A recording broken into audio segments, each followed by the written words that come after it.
안녕하세요. 30대 초반의 돌싱녀로 돌아온 여성입니다. 남자 보는 눈이 없다는 말이 있죠. 아마 저를 두고 하는 말일 거예요. 맞아요. 남자 보는 눈이 없어서 최악의 남자와 결혼했고 결국은 이혼했죠. 변명을 조금 해보자면 남편을 만났을 시기에 정신적으로 그리 좋은 상태가 아니었어요. 저희 가정이 그렇게 안정적인 것도 아니었고요. 부모님은 매일같이 싸우고 그 밑에서 갈팡질팡하던 외동딸에 불과했으니까요. 그럴 때 만난 남편은 참 좋은 사람이라고 생각됐어요. 젠틀하고 사람을 웃게 해주고 부드럽고 좋은 사람이다 싶었거든요. 그게 다 바람둥이가 지니는 특징인 줄도 모르고 홀라당 넘어가 버렸죠. 남편에게 여자가 많았다는 사실도 결혼하고 몇 년이 지나서야 알았어요. 그 전에는 콩깍지가 씌어서였는지 누가 그런 말을 해줘도 우리 사이를 방해하는 말이라고만 생각하곤 했거든요. 보고 싶은 대로만 볼 만큼 정신적으로 궁지에 몰려 있었던 것 같아요. 게다가 처음 시부모님과 만난 날 시부모님이 이렇게 말씀하셨기도 하고요. 예, 우리는 다른 거 안 바란다. 떡두꺼비 같은 아들 하나만 낳아주면 돼. 그거면 아무 필요 없어. 알았지? 솔직히 남자친구의 부모님을 처음 보는 자리인데 손주 이야기를 들으니 정말 당황했어요. 그래도 처음에는 손이 귀한 집안이구나 정도로만 생각했죠. 그래서 네, 열심히 해볼게요 라고 답했네요. 제가 열심히 한다고 애가 생기는 것도 아니고 생겼다고 그게 무조건 아들일 리도 없지만 뭐라고 하겠어요? 그냥 노력한다고 할 수밖에 없었죠. 그런데 결혼 기간이 1년, 2년 넘어가도 애는 생기지 않았고 점점 답답하기도 답답하고 점점 조급해졌네요. 여보, 안 되겠어. 우리 병원 한번 가보자. 혹시 모르잖아. 나한테 문제라도 있으면 어떡해. 그럴 일 없어. 우리들 아직 젊잖아. 조금 더 시도해보다가 안 되면 그때 가봐도 안 늦어. 싫어. 나 솔직히 어머님 만날 때마다 매번 손주 이야기하는 거 너무 압박감 들고 스트레스야. 일단 가서 확인이나 해보자. 응? 결국 이런 상황에 못 이겨 남편은 난임병원에서 함께 검사를 받았어요. 그런데 놀랍게도 두 사람 다 정상이었죠. 아무 이상이 없다고 하더군요. 남편에게도 저에게도 문제가 없는데 애는 안 생기니 귀신이 곡할 노릇이었죠. 그리고 그때부터였어요. 시모가 저희 사생활에 간섭하기 시작한 것이 말이에요. 예, 너희 오늘 할 거지? 오늘 날이 좋단다. 오늘 해야 아들이 생긴대. 그러니까 잊지 말고 자정 넘기기 전에 해. 네, 알겠어요, 어머님. 시모는 관계를 가질 날짜까지 지정해주며 간섭했어요. 그게 너무 수치스러웠고 짜증도 났죠. 왜 시모에게 이런 이야기까지 들어야 하는지 정말 모르겠더라고요. 게다가 남편도 문제였죠. 오빠, 오늘 언제 들어올 거야? 선생님이 어제 오늘 둘 중 하루는 꼭 해야 한다고 했는데 어제도 오빠 늦게 들어왔잖아. 애를 나 혼자 가질 수도 없는 거고 오빠가 좀 신경 써주면 안 돼? 아니, 약속이 있었던 걸 어떡하라고. 그리고 늦게 들어가면 늦게 들어간 대로 하면 되지. 왜 아침부터 전화해서 난리야? 저번에도 그런 식으로 하다가 몇 번을 놓쳤으니까 그렇지. 오빠 어머님이 전화해서 우리 언제 합방해야 되는지 알려줄 정도야. 그 정도면 오빠도 빨리 애 낳고 끝내고 싶지 않아? 그렇다고 약속을 깨고 갈 수는 없잖아. 우리 서로 귀찮게 굴지 말자. 애도 물론 중요하지. 근데 난 내 생활도 중요해. 그 말은 제가 하고 싶은 말이었어요. 저라고 제 생활이 중요하지 않은 건 아니었거든요. 다만 남편과 다르게 너무 많은 압박을 받고 있었고 그 스트레스에서 빨리 벗어나고 싶었을 뿐이에요. 나도 내 인생 살고 싶어. 그러면 우리 이렇게 살지 말자. 오빠가 어머님한테 말씀드려. 우리 이제 아이 안 갖겠다고. 이런 식으로 강압적으로 아이 갖고 싶진 않다고 오빠가 느끼는 그대로 얘기해. 그럼 되잖아. 그냥 무시해. 왜 나한테 그런 일을 떠넘기는 건데? 애가 안 생기는 게 내 탓도 아닌데 왜? 아, 그럼 그게 내 탓이야? 그런데 오빠 탓은 있지. 오빠가 이렇게 시간을 안 지켜주잖아. 의사 선생님이 정해준 시간도 안 지키는데 애를 만들 수 있긴 해? 이렇게 된 거 다 오빠 탓이니까 오빠가 어머니한테 얘기하든지. 그러나 남편은 결국 시모에게 아무런 이야기도 하지 않았어요. 그리고 시모는 애가 생기지 않는다며 또다시 막말을 쏟아내기 시작했고요. 너 젊었을 적에 문란하게 논 거 아니니? 네 과거야 내가 모르지만 그래도 이렇게까지 애가 안 생기는 거 보면 네 자궁에 문제가 있는 것 같아. 너 혹시 애 생겼다가 지우고 그러진 않았어? 정말 지독하게 모욕스러운 말이었어요. 그 말을 듣는데 눈가가 확 뜨거워지더라고요. 문란? 그 말은 저한테 할 게 아니라 남편에게 해야 할 말이었어요. 결혼하고 3년째 되던 해 남편의 외도를 알게 되었는데 정말 충격적이었거든요. 남편은 여자가 엄청 많았더라고요. 지인들에게 알아보니 결혼하기 전에도 많은 여자를 만나고 다녔다고 했고요. 전혀 몰랐던 건 남편이 잘 속인 것도 있겠지만 콩깍지가 씌어서 그런 걸 의심할 생각도 하지 않았기 때문이었죠. 어머님, 문란하다는 말은 저한테 할 게 아니라 어머님 아들한테 하셔야죠. 얼마 전에 남편이 업소 여자랑 바람피다가 저한테 들켰거든요. 뭐? 무슨 말 같지도 않은 소리야? 우리 아들이 뭐가? 너 화난다고 아무 말이나 짓거리는 거지? 난 네 말 못 믿는다. 없는 말 지어내지 마. 못 믿으신다고요? 가방에서 지갑을 꺼내 그 안에 꼬깃꼬깃 접힌 종이 한 장을 시모에게 내밀었어요. 이게 뭐냐? 남편이 쓴 거예요. 한 달 전에 바람피다 들켜서 저한테 쓴 각서요. 못 믿겠으면 아들 불러서 확인해 보시면 되겠네요. 시모는 당황한 표정으로 부랴부랴 안에 적힌 내용을 확인하더라고요. 남편이 업소 여자와 바람을 피웠다는 사실, 그 과정에서 상처를 준 사실, 만약 외도를 다시 저지른다면 저에게 1,000만 원을 주기로 한다는 약속까지 적혀 있었고 남편과 저의 지장이 찍혀 있었죠. 그걸 보고서야 시모는 얼굴을 구기기 시작했어요. 그런데 저보고 문란하다고요? 그래요. 아드님이 참 문란하네요. 그런데 그런 남편도 참아주고 사는데 어머님이 저한테 문란하다는 말을 하시는 건 너무하잖아요?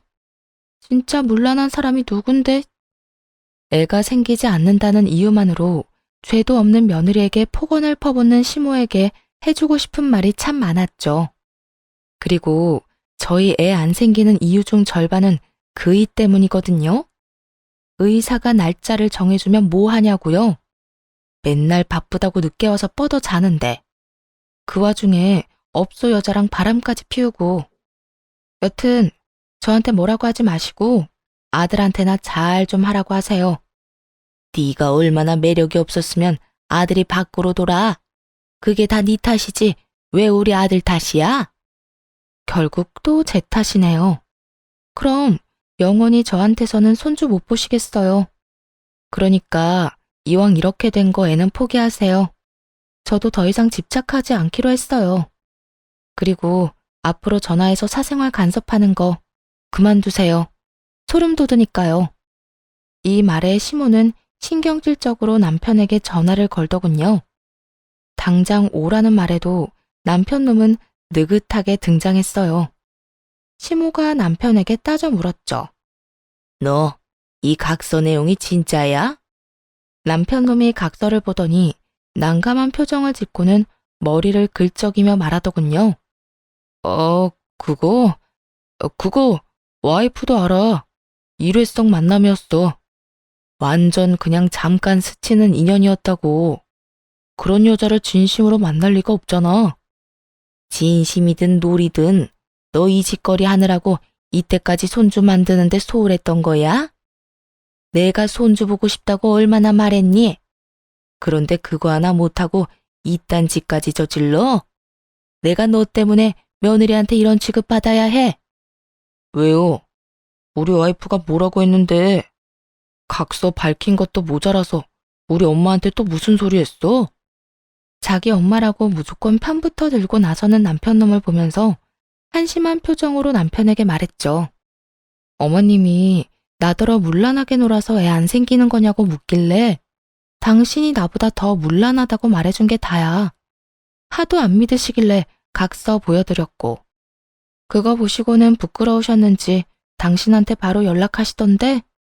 그럼 이게 내가 잘못한 거야? 당신이 잘못한 거야?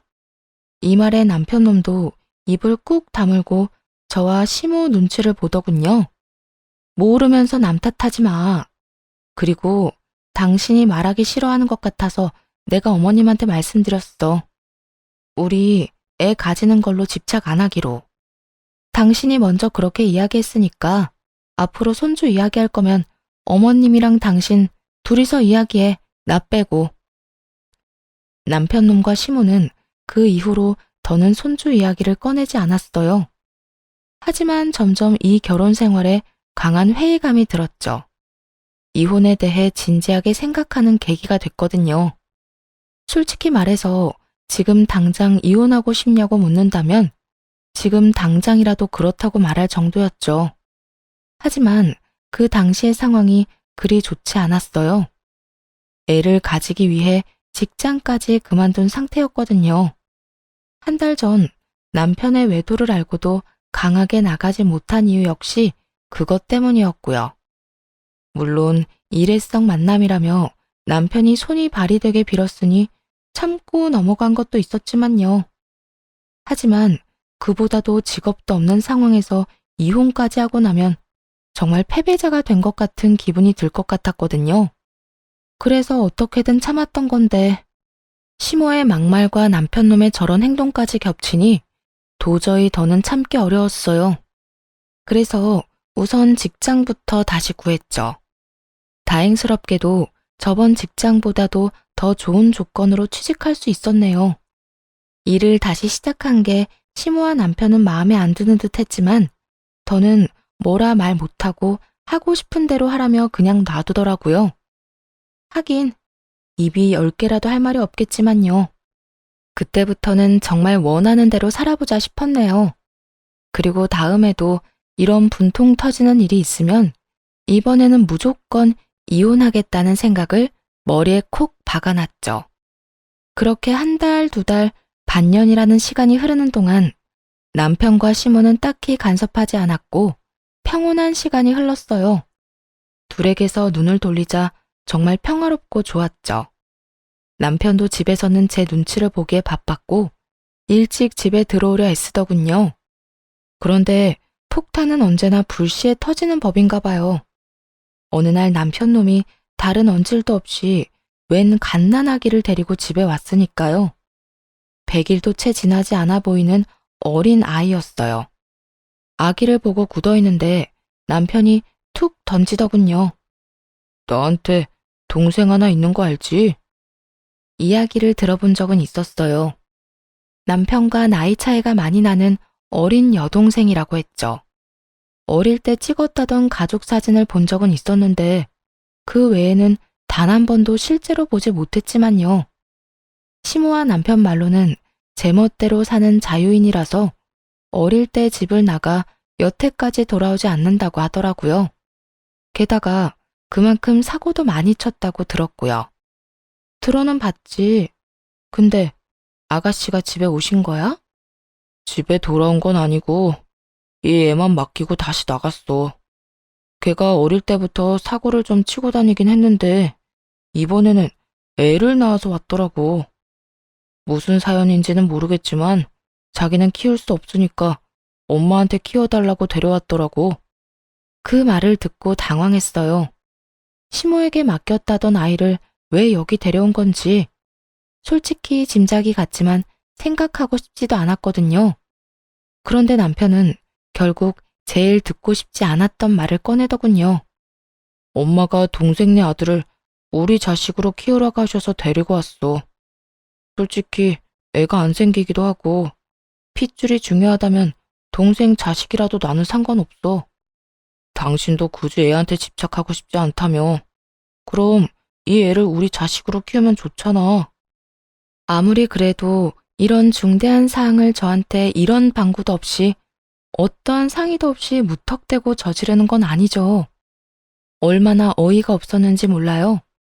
지금 당장 아기한테 필요한 물건도 없는 건 물론이고 아무런 준비도 되어 있지 않았거든요.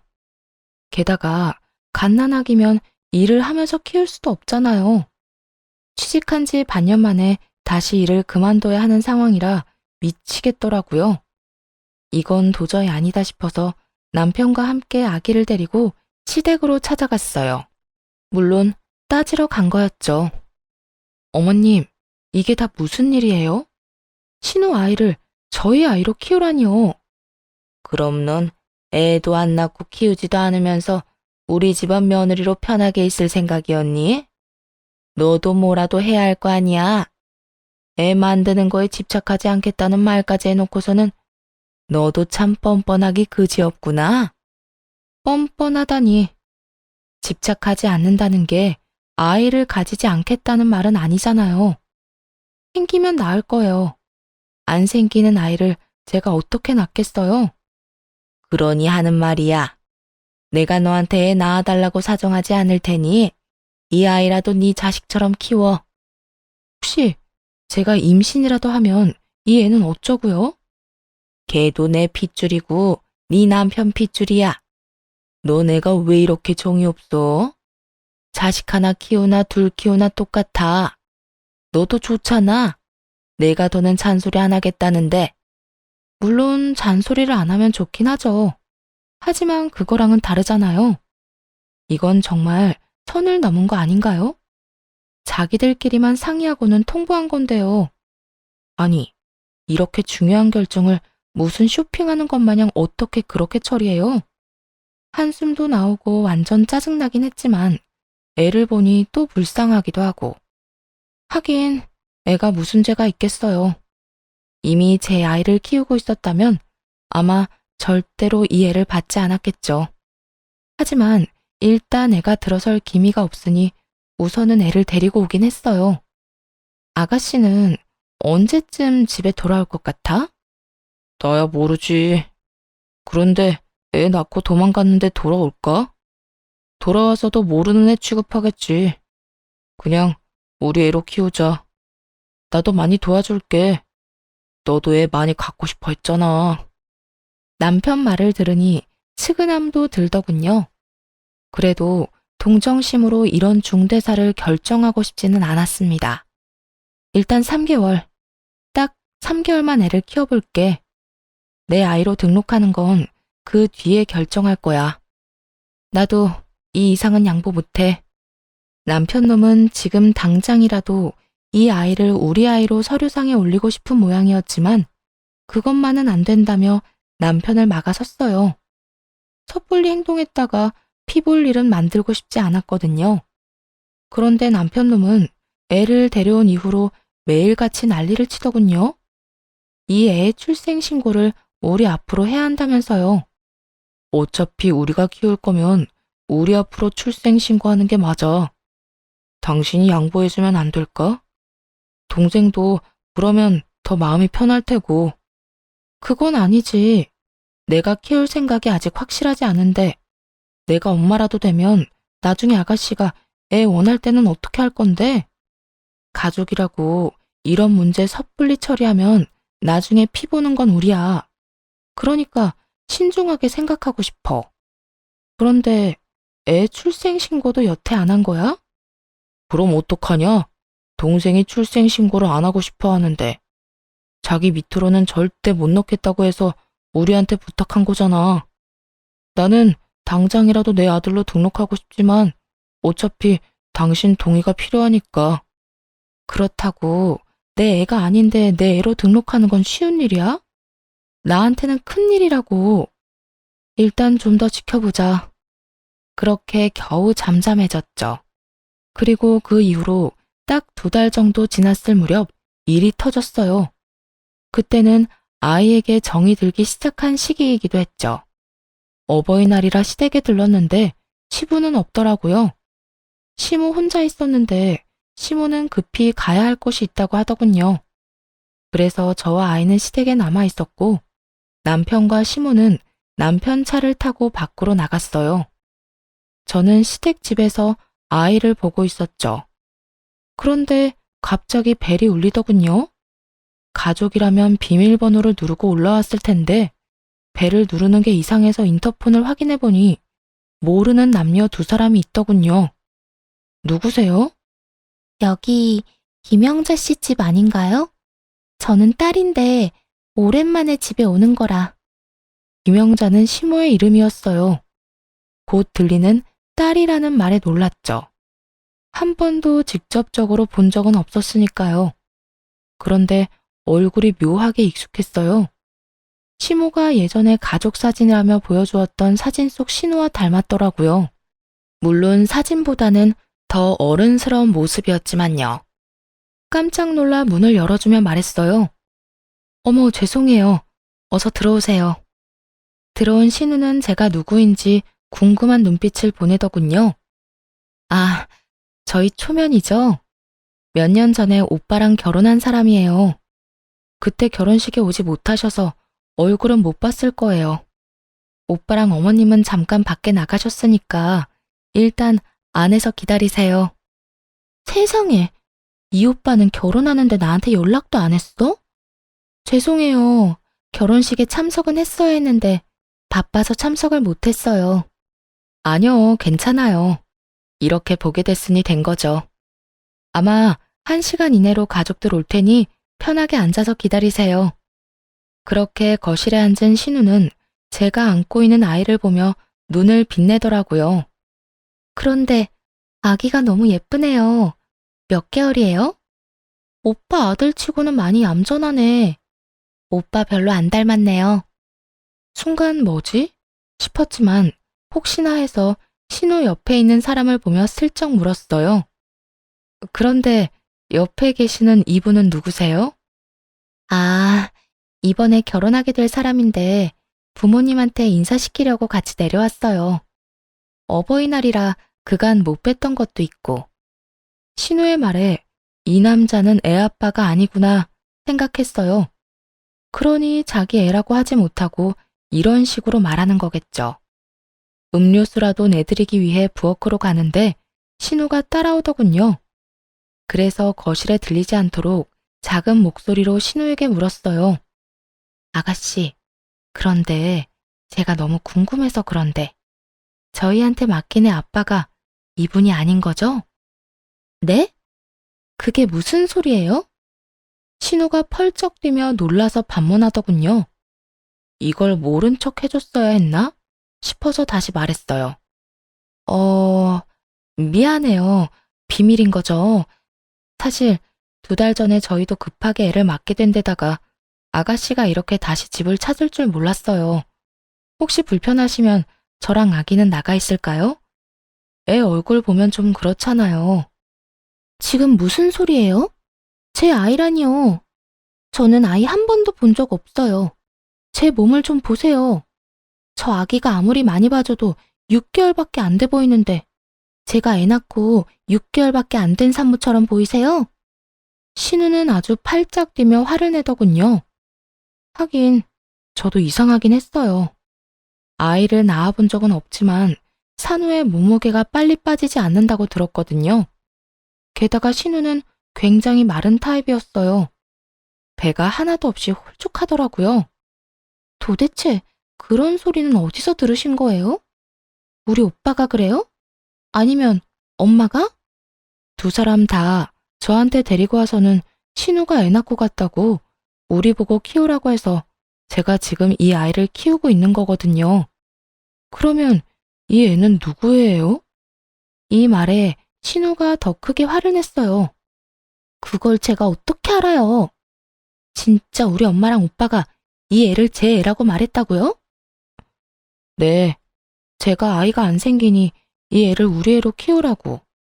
그런데 아가씨 애가 아니면 얘는 누구 애죠? 신우와 이야기를 나누는 도중에 도어락이 열리며 남편과 시모가 들어왔습니다. 둘은 저와 신우가 함께 있는 모습을 보고 당황스러운 표정을 지으며 말했어요. 네가 여기는 무슨 일이야? 오빠, 엄마, 어떻게 이럴 수 있어요? 이래서 이 집에 오기 싫었어. 멀쩡한 처녀를 유부녀로 만드는 이런 인간들 때문에. 어릴 때는 그렇게 차별하면서 괴롭혀놓고 이제는 딸 자식 앞길까지 막으려고 작정하셨어요? 야, 그만해. 나가서 이야기해, 나가서. 됐어, 이거 나. 오빠야말로 정신 차려. 이 애가 내 애라고? 어디 내가 진짜로 애를 낳았는지 건강보험공단에 서류라도 떼러 가볼까? 애를 낳았으면 산부인과 진료 기록이라도 있겠지. 제발 그만 좀 해라. 나가서 이야기하자고 그러지 않니? 나가서 둘이서 이야기해. 속 시끄럽게 여기서 이러지 말고. 엄마야말로 그렇게 살지 마. 내가 이래서 집 나간 거야. 결혼할 남자 데리고 오랜만에 집에 왔더니 뭐? 내 애를 오빠한테 키워달라고 했다고? 말이 되는 소리를 해. 신우의 악에 바친 소리에 시모와 남편놈 둘 다 사색이 되어서는 제 눈치만 보고 있더군요. 게다가 신우의 이야기는 그동안 아무것도 모르고 애를 키우던 제게 의심의 불씨가 되었어요. 어머님, 여보, 그럼 이 애는 누구 애야? 나한테는 분명 아가씨가 낳은 아이라고 했잖아. 그런데 아가씨 애가 아니면 도대체 어디서 데려온 애야? 아버지 쪽 먼 친척이야. 우리도 가까운 사이는 아니야. 그럼 처음부터 그렇게 이야기하면 됐지. 왜 당신 동생이 낳은 아이라고 거짓말했어? 거짓말이 아니고 그래야 당신이 애를 봐줄 것 같아서. 아니야. 당신 지금 너무 이상해. 거짓말할 필요가 없는 걸 거짓말하고 있잖아. 남편이 쩔쩔매며 아무 대답도 못하는 걸 보며 이혼이 답이라는 생각이 들었어요. 이미 신뢰가 깨진 남자에게 무슨 믿음이 더 들겠어요?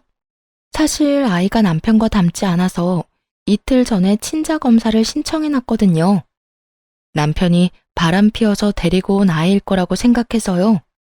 그래서 신우가 이 애가 자기 애가 아니라고 할 때 이미 마음속으로 이혼을 결심했어요. 나한테 거짓말까지 하고 애를 맡기려는 이유가 뭐야? 이번에 애 맡길 때도 나한테는 이런 방구 없이 어머님이랑 당신 둘이서 상의하고 나한테는 통보한 거잖아. 그러니까 나도 통보 하나 할게. 우리 이혼하자. 당신네들 하는 정신 나간 행동들 더는 봐주기 힘들어. 여보, 무슨 이혼이란 말을 그렇게 쉽게 해. 애는 어떡하고. 당신이 있어서 애를 데려온 건데. 어떡하긴. 당신이랑 어머님이 키우면 되지. 데려온 사람들이 책임지는 게 맞는 거 아니야? 이혼하자는 말에 애는 어떻게 하냐는 말부터 하는 남편을 보며 더 화가 치밀어 올랐어요. 저한테는 일말의 미안함도 없이 저딴 생각만 하고 있는 걸 보니 열불이 났죠. 그런데 그때 시모가 불난 집에 기름을 확확 때려 넣더라고요. 그래, 헤어져라. 차라리 이혼해. 애도 못 낳는 년 여태껏 가족으로 받아줬는데 이제는 필요 없지. 이 애가 있으면 우리도 너 같은 년 필요 없어. 허, 저야말로 그쪽 집안 인간들 필요 없거든요. 누구 애인지도 모를 애를 데려와서 저한테 키우라고 한 것도 충분히 수상하고요. 당신은 도대체 누구 애를 데려온 거야? 혹시 혼외자 아니야? 아니야. 사람 말을 왜 그렇게 못 믿어? 그리고 더는 그 이야기 하지 마. 나도 이야기 안 하고 싶거든. 아, 됐어. 다 됐으니까 헤어지자. 나도 이딴 이야기 듣고 싶지도 않아. 당신 바람 피운 이야기 들어서 뭐 하겠어? 그렇게 그 아이를 시댁에 남겨두고 집으로 돌아왔어요. 남편은 대화하기를 꺼리는 건지 마주치기가 싫은 건지 집에도 들어오지도 않았죠. 솔직히 다행이라고 생각했어요. 얼굴 마주하면 고성과 주먹이 오갈 것 같았거든요. 그저 친자 확인 검사 결과만 기다렸죠. 그 결과만 나오면 남편을 유책 배우자로 만들고 바로 이혼할 생각이었어요. 며칠이 지나고 어느 날 폰을 잃어버리는 일이 생겼어요. 급하게 연락은 해야 하는데 폰은 없고 결국 어쩔 수 없이 급한 대로 집에 있던 컴퓨터로 카톡을 연결하려고 했죠. 그런데 남편의 컴퓨터라 그런지 남편의 카톡 창이 자동으로 뜨더군요. 잠금 모드라 비밀번호가 걸려 있었는데 단순하게도 0000으로 되어 있더라고요. 그렇게 의도치 않게 남편의 카톡을 탐방하다가 원무과라는 이름을 보게 되었어요. 보통은 원무과 누구누구 이렇게 적어 놓아야 하는데 그냥 원무과라고만 적힌 게 이상하더라고요. 그렇게 카톡을 열었다가 기겁할 뻔했네요. 두 사람의 대화는 통상적인 직원 간의 대화가 아니었거든요. 처음부터 속일 작정으로 만들어둔 이름이더라고요. 그 원무과는 남편의 상간녀였고요. 대화 내역은 1년 반 전으로 거슬러 올라갔습니다. 오늘 좋은 시간 보냈다. 너와 함께 계속 있고 싶었다. 그리고 차마 설명할 수 없을 만한 사진을 주고받은 것까지 확인했어요. 게다가 더 큰 문제는 대화가 이어진 지 반년도 안 되었을 때였어요. 상간녀가 대형 폭탄을 터뜨렸더군요. 아이가 생겼다고요. 이 대목에서 확신했죠. 이 아이가 바로 제가 키우고 있던 그 아이라는 걸. 시기가 딱딱 맞아 떨어지고 있었거든요. 그리고 고민하는 상간녀에게 남편놈이 의외의 제안을 하는 걸 봤네요. 나 어떡하지? 애가 생겼어. 당신 아이야. 벌써 4개월이래. 진정해. 병원은 갔다 왔어? 응. 그런데 난 결혼도 안 했는데 애를 가졌잖아. 사람들이 이상하게 보면 어떡해? 애를 지워야 하나? 혹시 애기 성별은 뭐야? 아들이래. 그런데 나는 아들, 딸 상관없어. 그냥 너무 무섭고 만삭되면 숨기지도 못할 텐데. 그렇게 대화가 한번 끊어졌다가 다음날 다시 대화가 이어졌어요. 애 낳는 거 내가 도와줄 테니까 애랑 나 사이 친자 검사 확인되면 우리가 애 데려갈게. 엄마와 이야기는 다 됐거든. 대가로 5천만 원. 애 낳기 전에 2,500, 애 낳고 2,500. 네가 감당하기 힘들면 우리한테 넘기는 게 어때? 애를 두고 거래를 했더군요.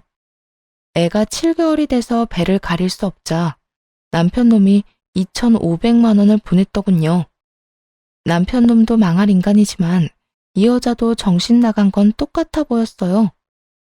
와, 똑같은 인간들끼리 만나서 개수작 떨고 정작 피해는 저 혼자 입은 꼴이죠. 그렇게 열받아가면서 글을 넘기는데 애가 태어난 시점이더군요.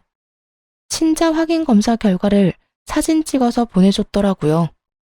99.99%. 친자가 확실했어요. 그걸 확인한 후 또 돈을 그 여자에게 보냈더군요. 남편의 혼외자가 확실한 상황이었죠. 제가 한 친자 검사 따위는 확인할 필요도 없었네요. 진짜 화도 나는데 너무 허망하더군요. 이런 꼴을 보자고 결혼을 한 게 아니었는데 말이죠. 나름대로 최선을 다해 살아왔는데 어째서 이렇게 됐는지 알 수 없었어요. 한참을 울고 화내고 나서 바로 이혼 소송을 시작했습니다. 그리고 며칠 안 되어서 우편이 하나 날아왔어요. 친자검사 보냈던 곳에서 날아온 우편이었죠. 확인할 필요도 없었지만 수고가 아까워 봉투를 열었고 또 한 번 놀랐네요. 멍하니 보면서 이게 무슨 일인가 싶었어요. 제가 한 친자검사에서는 남편의 친자가 아니라고 나왔더라고요. 남편의 머리카락과 아이의 머리카락을 함께 보냈었거든요. 잘못될 리는 없었죠. 그런데 결과는 상간녀가 보내준 검사와 정반대니 놀랄 수밖에요. 남편놈이 자기 자식도 아닌 애를 키우고 있다고 생각하니 순식간에 기분이 좀 나아지더라고요. 그래, 너도 뒤통수 한 대 맞아봐라. 그 심정으로 검사 결과를 숨기고 소송을 진행했어요. 그리고 몇 달 지나지 않아 이혼 판결이 났죠. 애도 없고 짧은 결혼 기간 덕분인지 모르겠지만 생각보다 일찍 판결이 났네요. 이혼 소송 동안 누구의 아이인지 모르려는 시모가 보고 있었고 남편 놈은 집에 들어오지도 않았어요. 상간녀 집에 갔나 싶었는데 또 그것도 아니더라고요. 알고 보니 시댁에서 지내고 있었는데 이상하다 싶었어요. 이혼하고 나면 그 여자랑 살 거라고 생각했거든요. 그런데 그런 낌새가 없으니 이상했죠. 그래도 뭐 상간녀 위자료 소송도 했고 이제 알바겠어요? 이혼 소송 중이니 둘 다 자제하느라 그런가 보다 했어요. 남편 놈은 뭐가 그렇게 급한지 이혼 소송이 마무리되기도 전부터 아이를 자기 자식이라고 출생신고를 했더군요. 저는 상관없는 일이었지만 그게 남편에게 악수가 될 거라고 예상했어요. 그리고 자기 자식이라며 출생신고하는 남편 놈을 보며 속으로 한참을 비웃었네요. 자기 앞날을 모르고 행복에 겨워하는 웃긴 놈이더라고요. 그런데 순간적으로 그런 생각이 들더라고요. 이 놈을 더 열받게 하려면 어떻게 해야 하나 하는 생각이요.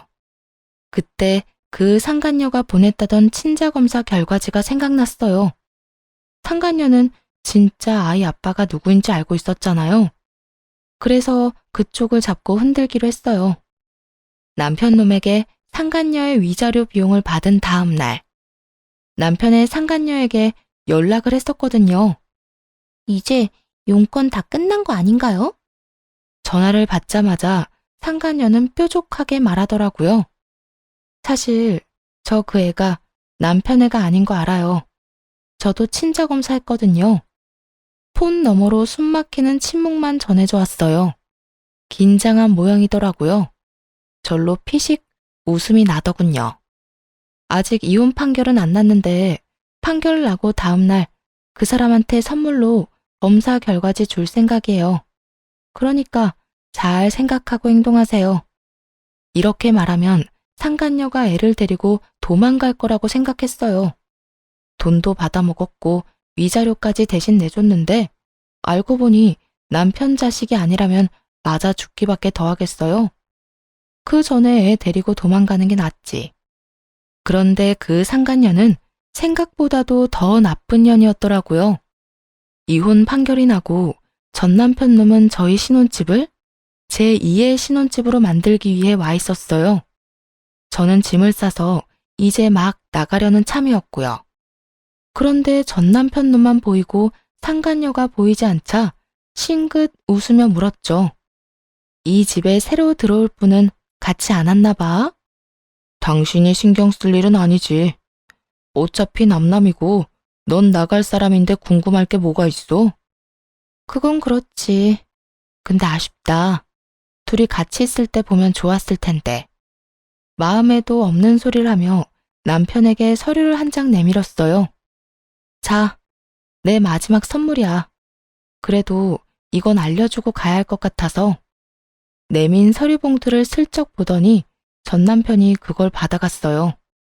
이혼하는 마당에 선물은 무슨.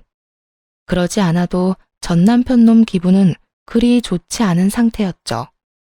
왜냐면 유책 배우자가 되면서 위자료를 개원해야 했거든요. 상간녀에게도 상간녀 위자료 소송을 했는데 그것도 전 남편이 내줬더라고요. 돈이 2배로 들었으니 기분이 더러울 법했죠. 기분 더러워 보이네? 근데 어쩌지? 그거 보고 나면 기분이 더 더러울 텐데. 기분이 안 좋은데 왜 선물이야? 이거 뭔데? 기분은 더럽지만 지금 모르면 나중에 더 기분 더러울 만한 거지. 지금 알고 있는 게 좋지 않을까 해서 주는 거야. 그냥 숨겨도 되는데 넌 알아야 할 것 같아서 내 마지막 배려지. 전 남편 놈이 서류를 꺼내 읽는데 눈이 완전 동그래지더군요. 이게 뭔데? 친자검사? 누구랑 누구를 검사한 거야? 부모 자식이 아니라고 나온 건데 설마. 전 남편 놈 얼굴이 슬슬 경악으로 바뀌더군요. 그걸 보는데 즐거워 웃음이 나오더라고요. 응, 맞아. 너랑 네가 데려온 아이. 솔직히 애 데려왔을 때부터 네 애일지도 모른다는 생각이 들어서 몰래 두 사람 머리카락 보내서 검사했거든. 근데 짜잔. 축하해. 너 아빠 아니래. 너도 좋지? 애가 없잖아. 이게 진짜 나랑 애기 거라고? 너 거짓말이지? 이거 장난치는 거잖아. 장난이라고 생각하고 싶으면 그렇게 하든가. 정 못 믿겠으면 네가 직접 가서 확인해보지 그래? 근데 너 어떡하냐? 걔 벌써 네 아들로 출생신고하지 않았어? 어쩌냐? 뻐꾸기 새끼 열심히 키우게 생겼네. 전 남편 놈을 보며 비웃으며 말했더니 너무 놀랐는지 눈동자가 떨리더군요. 아니야, 이럴 리 없어. 내가 확인 벌써 다 했다고. 친자 검사 결과도 받았는데. 그거야 알 수 없지. 그 여자가 너랑만 바람 피웠을까? 다른 남자도 있었으면 그 남자랑 애 친자 검사한 결과를 너한테 보냈을 수도 있잖아. 안 그래? 그런데 그 여자 오늘 왜 안 왔어? 이 말에 전 남편 놈이 부들부들 떨며 그대로 나가버리더군요. 딱 보니 다시 검사하러 가는 모양이었죠. 급한 뒤통수가 딱 그렇게 보였어요. 그리고 한 달쯤 뒤부터 전 남편 놈이 사람을 하나 찾고 있다는 이야기를 들었죠. 애가 자기 자식이 아니라는 걸 확인하고 상간녀를 찾아갔는데 상간녀는 이미 튄 모양이더라고요. 게다가 애까지 버리고요. 솔직히 그 여자가 애는 데리고 갈 거라고 생각했거든요. 나쁜 인간은 년이든 놈이든 똑같이 나쁘더라고요. 뭐든 상상을 초월한다고 해야 하나요? 하긴 5천만 원이나 받고 상간녀 위자료 소송비까지 전 남편 놈이 대신 내줬는데 들키면 큰일 나겠다 싶었겠죠. 그렇게 상간녀는 도망가고 전 남편 놈은 그런 상간녀 쫓아서 미친놈처럼 돌아다니고 우습더군요. 주변 사람들이 이상하게 봐도 상간녀에게 당했다는 말도 못하는 처지였죠. 아마 전 시모에게도 이야기 안 한 모양이었어요. 전 시모가 전 남편 놈 이상 행동 때문에 저를 찾아온 거 보면요. 혼이 빠진 전 남편 놈 때문에 전 시모가 찾아온 건 이혼하고 2달쯤 뒤였어요. 전 시모가 고급 유모차에 애를 태워서는 회사까지 찾아가서 기다리고 있더군요. 설마 저를 보러 왔다는 생각은 하지도 못하고 그냥 지나치려는데 붙잡으며 잠깐 이야기라도 하자고 하더라고요. 무슨 일이세요? 이제 저랑은 남남이신데 할 말이 남은 것도 아닐 것 같고. 너 곱게 헤어진 줄 알았더니 또 무슨 수작이야? 왜 우리 아들을 못 살게 굴어? 이번엔 무슨 말을 했길래 애가 혼이 다 빠져서 난리야? 혼이 다 빠졌어요? 하긴 그럴 수밖에요. 그런데 그거 제가 그런 거 아닌데 왜 저한테 오셨어요? 수작은 제가 아니라 다른 사람이 한 건데. 하긴 꼴을 보니 아직도 모르시는 것 같네요. 내가 뭘 몰라? 우리 아들한테 무슨 짓 했는지 당장 말해. 너 아니면 우리 집에 이렇게 난리가 날 일이 없어. 시모가 애지중지 보살피는 애를 보고 웃으며 말했죠. 아드님이 말 안 한 걸 제가 하긴 좀 그런데 그래도 듣고 싶다니 말씀드릴게요. 어머님이 애지중지 고이 모시고 다니는 그 아이요. 남편의 아니에요. 당신 손주는 더더욱 아니고요. 그게 무슨 소리야? 내가 친자검사 결과까지 다 봤는데. 그 여자가 보내준 결과죠. 직접 가서 한 건 아니잖아요. 친아빠랑 애 검사해서 결과 나온 거 보내면 이쪽에서는 모르잖아요. 검사 결과가 다를 리가 없어. 그 여자가 우리 아들 애라고. 너 설마 우리 아들하고 다시 합치고 싶어서 그딴 거짓말로 애 들쑤셨어? 제가 왜요? 끔찍하니까 그런 소리 하지도 마세요. 거짓말로 들쑤시다뇨? 진짜 거짓말한 사람이 누군지도 모르고 어머님도 불쌍하시네요. 잘나신 아드님도 그 애가 자기 아들이 아니라는 거 아니까 그렇게 돌아다니면서 그 여자 찾는 거잖아요. 그 여자 잡으려고. 그래야 애를 다시 돌려주든 뭘 하든 할 거니까. 이 말에 시모는 충격받은 표정이었어요. 하긴 제 손주라고 철석같이 믿었으니 며느리에게도 지 아들 상간녀 애를 키우라고 했겠죠. 그토록 그 애가 소중했으니 저하고 남편을 이혼하도록 만들었던 거겠고요. 일그러지는 표정을 보면서 전 시모 가슴에 못 박는 말 하나 더 해줬네요. 그나저나 아주머니 아들도 이참에 병원 다시 가봐야겠어요. 이혼할 때 보니까 이 여자 저 여자 온갖 여자 다 건들고 다녔던데 누구 하나 그 사람 애를 가진 사람이 없잖아요. 여태 애가 안 생긴 게 제 탓이 아니라 당신 아들 탓이었나 봐요. 그럴 리 없다. 그럴 리 없어. 얘가 내 손주가 아니라니. 그럼 난 여태껏 왜? 시모가 급하게 전화기를 꺼내 아들에게 전화를 걸더군요. 무슨 일이에요? 저 지금 좀 바쁘니까 나중에 전화해요. 바쁜 이유는 말하지 않아도 뻔해 보였죠. 왜요? 바쁘시대요? 돈 들고 도망간 여자 찾느라 바쁜가 보네요. 그냥 이따가 전화한다고 하세요. 시모가 이 말에 한껏 째려보더니 전 남편에게 그러더라고요. 너, 얘가 내 손주가 아니라는 말 진짜니? 진짜야? 너 다시 검사해본 거 맞아? 이 애가 정말 네 새끼가 아니야? 저도 그것 때문에 지금 열받았거든요. 더 이상 그 이야기 꺼내지도 마세요. 그럼 이 애는 어쩌니? 네 자식이 아닌데 내가 데리고 있을 필요가 없잖아. 저도 모르겠으니까 일단 나중에 이야기하자고요. 여자를 잡아야 애를 돌려주든 말든 할 거 아니에요. 엄마까지 이런 식으로 시끄럽게 굴까봐 말 안 한 거 모르겠어요? 이놈아! 여보세요? 전 남편 놈은 전 시모의 전화를 그렇게 매몰차게 끊어버렸어요. 하긴 급한 일은 따로 있는데 시모에게 신경 쓸 정신이 어디 있겠어요? 시모는 끊어진 전화를 붙들고 망연자실하게 앉아있더군요. 정말 그 짧은 통화에 완전히 폭삭 늙어버렸더라고요. 저도 큰일 날 뻔했어요. 그때 갓난쟁이 데리고 와서 출생신고 우리 앞으로 하자고 했을 때 아무것도 모르고 했으면 진짜 완전 코 꿰일 뻔했잖아요. 근데 그 사람은 이혼 소송 중에 벌써 자기 자식으로 올린 것 같은데? 뭐 알아서 잘하겠죠. 한두 살 먹은 애도 아니고. 괘씸하고 용서 안 되는 인간들의 끝을 보니 속이 다 시원하더군요. 사라진 상간녀나 잘 찾아보세요.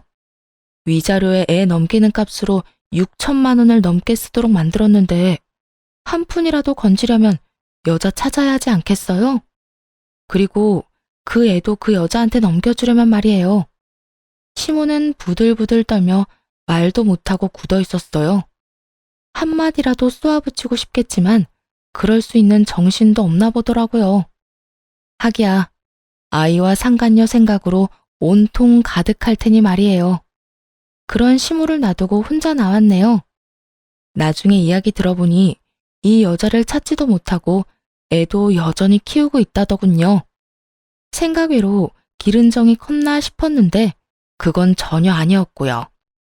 이 아이를 받아올 때 준 돈 5천만 원을 그 여자에게 되돌려 받으려면 애가 있어야 된다고 생각했던 모양이에요. 그런데 알기로는 그런 부정한 방법으로 건넨 돈은 못 돌려받는다고 알고 있는데 뭐 어떻게 될지는 그들만이 알겠죠. 그것도 그 여자가 잡혀야 어떻게 할 수 있을 텐데 여자는 하늘로 솟았는지 땅으로 꺼졌는지 보이지도 않는다고 하고요. 시간이 지날수록 힘들어지는 건 전 남편과 시모겠죠. 저야 그 인간들이 더 고통받도록 그 여자를 못 찾았으면 하는 마음이지만요. 글을 쓰고 나니 속이 더 후련한 것 같아요. 저한테는 이제 완료형이지만 그 인간들에게는 현재 진행형인 고통. 어떻게 재밌게 보셨나 모르겠네요. 긴 글 읽어주셔서 감사하고 모두 행복한 하루 보내세요.